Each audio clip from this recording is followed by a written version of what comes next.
ನಮಸ್ಕಾರ, ನಾನು ನಿಮ್ಮ ಮಹೇಶ್ ತಾಂತ್ರಿಕ್ ಕೊಳ್ಳೇಗಾಲ. ಇವತ್ತಿನ ಒಂದು ವಿಚಾರ ಏನು ಅಂತಂದರೆ, ಶತ್ರು ಸಂಹಾರಕ್ಕೆ ಬೇಕಾಗಿರ್ತಕ್ಕಂಥ ಒಂದು ಮೂಲಿಕೆ ಅಂದರೆ ಒಂದು ಕಪ್ಪನ್ನ ಯಾವ ರೀತಿ ತಯಾರು ಮಾಡ್ಕೋಬೋದು, ಇದ್ರ ಬಗ್ಗೆ ನಾನು ನಿಮಗೆ ಮಾಹಿತಿ ಕೊಡ್ತಾ ಇದ್ದೀನಿ.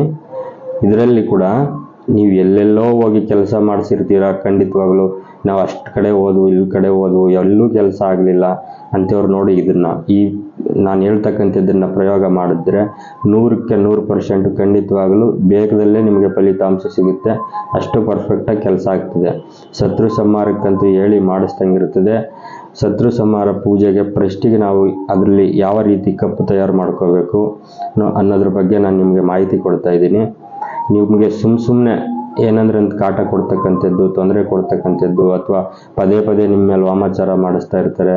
ಈ ಥರದಂಥ ಶತ್ರುಗಳಿಂದ ತುಂಬ ಕಾಟ ಆಗ್ತಾ ಇದೆ, ಅವರಿಂದ ನಾವು ಬದುಕಲಿಕ್ಕೆ ಆಗ್ತಾ ಇಲ್ಲ, ಅವರಿಂದ ಬಾಳೋದಕ್ಕಾಗ್ತಾ ಇಲ್ಲ, ತುಂಬ ಸಮಸ್ಯೆ ಆಗ್ತಾ ಇದೆ ಅನ್ನೋರು ಇದನ್ನು ಮಾಡಿದ್ರೆ, ಅದರಲ್ಲೂ ಕೂಡ ನೀವು ಎಲ್ಲೆಲ್ಲೋ ಹೋಗಿ ಏನೇನೇ ಮಾಡಿಸಿದ್ರು ಕೂಡ ಅವ್ರದ್ದೇ ಆದಂಥ ಒಂದು ದಿಗ್ಬಂಧನ ಆಗಿರ್ಬೋದು, ಅವರು ಸ್ಥಳ ಕಟ್ಟು ಎಲ್ಲೆ ಕಟ್ಟು ಮಾಡಿಕೊಂಡು ಅವ್ರಿಗೆ ಯಾವುದೇ ಮಾಡಿದ್ರು ನಾವು ಏನೂ ಮಾಡೋಕ್ಕಾಗ್ತಾ ಇಲ್ಲ, ತುಂಬ ಸಮಸ್ಯೆ ಆಗ್ತಾ ಇದೆ ಅನ್ನೋರು ಇದನ್ನು ಮಾಡಿದ್ರೆ ಖಂಡಿತವಾಗಲೂ ಕೆಲಸ ಆಗ್ತದೆ ನೋಡಿ.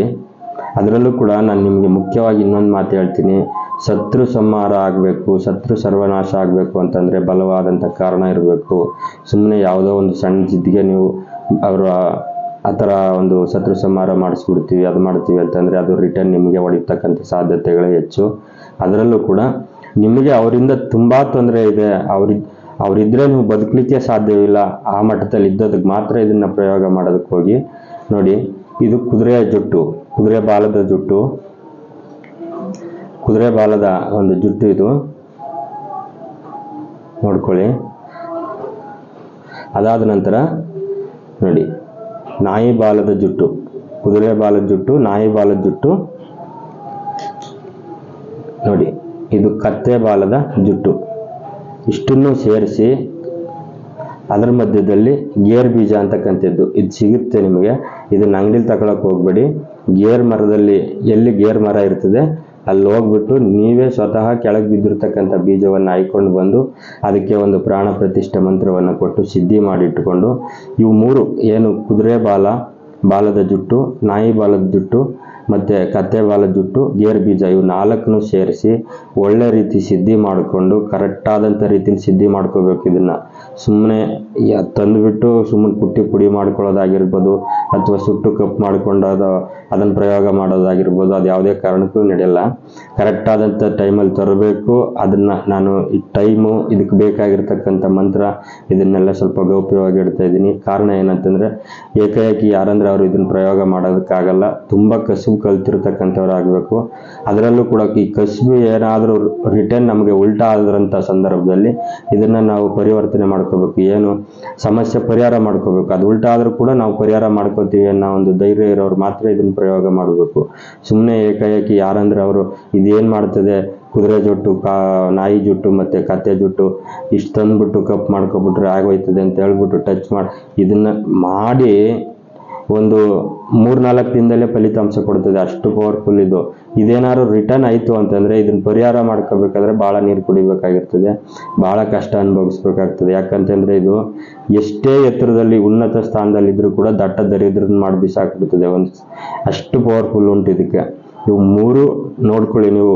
ಇವು 3 ಪ್ರಾಣಿಗಳ ಕೂದಲು ಒಂದು ಜೊತೆಯಲ್ಲಿ ಸೇರ್ತು, ಅದ್ರ ಮಧ್ಯದಲ್ಲಿ ಗೇರ್ ಬೀಜವನ್ನು ಸೇರಿಸಿ ನಾವು ಕರೆಕ್ಟಾದಂಥ ರೀತಿಯಲ್ಲಿ ಕಪ್ ತಯಾರು ಮಾಡಿ ಅವ್ರ ಬಟ್ಟೆಗಾಗಿರ್ಬೋದು, ಅಥವಾ ಅವ್ರ ತಲೆಗಾಗಿರ್ಬೋದು, ಅಥವಾ ಅವರು ಮೆಟ್ತಕ್ಕಂಥ ಚಪ್ಪಲಿಗಾಗಿರ್ಬೋದು ಹಾಕ್ತು ಅಂತಂದರೆ ಅವರಿಗೆ ಎಷ್ಟೇ ಎತ್ತರದಲ್ಲಿ ಉನ್ನತ ಸ್ಥಾನದಲ್ಲಿರಲಿ 0 ಪಾಯಿಂಟಿಗೆ ಬಂದು ಬಿದ್ದೋಯ್ತಾರೆ. ಅಷ್ಟು ಪವರ್ಫುಲ್ಲಾಗಿ ಕೆಲಸ ಮಾಡ್ತದೆ.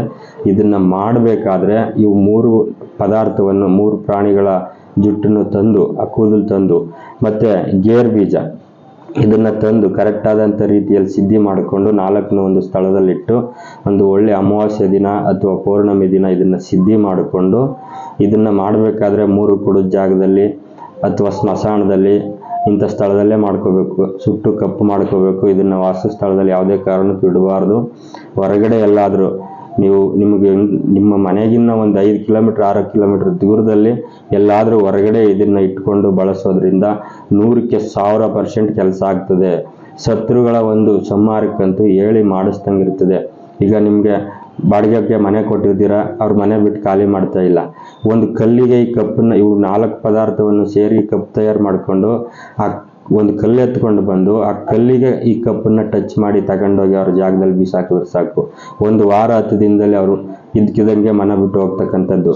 ಅಷ್ಟು ಪವರ್ಫುಲ್ಲಾಗಿ ಕೆಲಸ ಮಾಡ್ತದೆ. ಶತ್ರುಗಳಿಗಂತೂ ರಾಮ ಬಾಣವಾಗಿ ಕೆಲಸ ಮಾಡ್ತದೆ. ಇದು ಅಷ್ಟು ಪವರ್ಫುಲ್ ಆಗಿರ್ತದೆ. ಆದರೆ ಇದನ್ನು ಬಳಸಬೇಕಾದ್ರೆ ಒಳ್ಳೆ ರೀತಿಯಲ್ಲಿ ಬಳಸಿ, ಯಾರಿಗೂ ಕೆಟ್ಟದ್ದು ಮಾಡೋದಕ್ಕೆ ಹೋಗಬಾರ್ದು. ಅದರಲ್ಲೂ ಕೂಡ ಇದನ್ನು ತಂದ ತಕ್ಷಣವೇ ಇದ್ರಲ್ಲಿ ಕೆಲಸ ಮಾಡಿಬಿಡ್ತದೆ. ಇದನ್ನು ನಾವು ಸುಟ್ಟು ಕಪ್ ಮಾಡ್ಕೊಂಡ್ರೆ ಅದು ತಪ್ಪು. ಯಾಕಂತಂದರೆ ಅದನ್ನು ಕರೆಕ್ಟಾದಂಥ ರೀತಿಯಲ್ಲಿ ಸಿದ್ಧಿ ಮಾಡ್ಕೊಂಡಿರ್ಬೇಕು. ಅದಕ್ಕೆ ಆದಂಥ ಕೆಲವು ಮಂತ್ರಗಳಿವೆ, ಅದನ್ನು ಸಿದ್ಧಿ ಮಾಡಿಕೊಂಡು ಕರೆಕ್ಟಾದಂಥ ರೀತಿಯಲ್ಲಿ ಇದನ್ನು ಬಳಕೆ ಮಾಡಿದೆ ಆದರೆ 100ಕ್ಕೆ 1000% ಕೆಲಸ ಮಾಡ್ತದೆ. ಇದು ಅಷ್ಟು ಪವರ್ಫುಲ್ ಆಗಿರ್ತಕ್ಕಂಥದ್ದು. ಖಂಡಿತವಾಗ್ಲೂ ಕೆಲಸ ಮಾಡ್ತದೆ. ಅದರಲ್ಲೂ ಕೂಡ ನೋಡಿ ಜೋಪಾನವಾಗಿ ಬಳಸಿ. ಯಾವುದಂದ್ರೆ ಅದು ಒಂದು ದ್ವೇಷಕ್ಕೋಸ್ಕರ ಇದನ್ನು ಉಪಯೋಗಿಸೋಕೆ ಹೋಗಬೇಡಿ. 4 ಜನಕ್ಕೆ ಒಳ್ಳೇದಾಗಬೇಕು. ಕೆಟ್ಟ ಕೆಲಸಕ್ಕೆ ಇದನ್ನು ಬಳಸೋದಕ್ಕೆ ಹೋಗಬಾರ್ದು. ಕರೆಕ್ಟಾದಂಥ ರೀತಿಯಲ್ಲಿ ಮಾಡಿ. ನೀವು ಯಾವುದೋ ಒಂದು ಜಿದ್ದಿಗೆ ಸುಮ್ಮನೆ ಸಾಮಾನ್ಯ ಜನರ ಮೇಲೆ ಹಚ್ಚಿಬಿಡ್ತು ಅಂತಂದರೆ ಅದೇನಾದರೂ ಉಲ್ಟಾ ಆದರೆ ತುಂಬ ಅವರು 10ರಷ್ಟು ನೀವು ಅನುಭವಿಸ್ಬೇಕಾಗ್ತದೆ. ಭಾಳ ಕಷ್ಟ ಬಂದುಬೀಳ್ತದೆ ಇದ್ರು. ಅದರಿಂದ ಕರೆಕ್ಟಾದಂಥ ರೀತಿಯಲ್ಲಿ ಧರ್ಮ ಕರ್ಮವನ್ನು ತೂಕ ಮಾಡಿ ಆನಂತರ ಕೆಲಸ ಮಾಡಿದ್ರೆ ಖಂಡಿತವಾಗ್ಲೂ ಫಲಿತಾಂಶ ಸಿಗುತ್ತೆ. ನಮಸ್ಕಾರ, ಒಳ್ಳೆಯದಾಗಲಿ.